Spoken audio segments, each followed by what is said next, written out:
Assalamualaikum warahmatullahi wabarakatuh.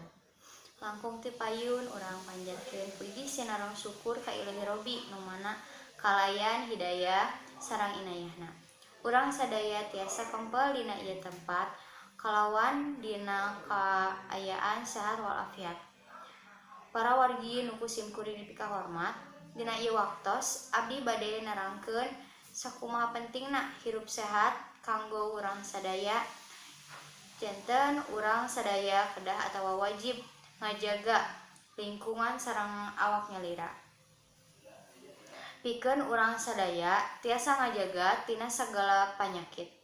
Kumargi kitu, urang kedah ningkatkeun pola hirup sehat kanggo kapayuna di kawitan ti ayeuna.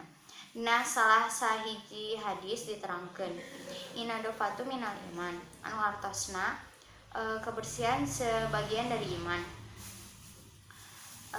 Tah tina hadis eta urang tangtu ngartos maksud sareng tujuanna. Nyaeta urang teh umat muslim anu gaduh iman tina jero hate urang. Upami urang sadaya iman ka Allah, berarti urang kudu bersih atanapi suci tina sagala kakotor boh hadas alit atau boh hadas ageng. Anu nyebabkeun urang teu suci kebersihan teh aya rupi-rupi macemna. Nyaeta bersih hate, bersih jiwa, bersih raga, bersih rohani. Tah urang kudu janten jalmi anu bersih sadayana. Hayu urang sami-sami ningkatkeun pola hirup sehat kanggo kasayan urang sadaya.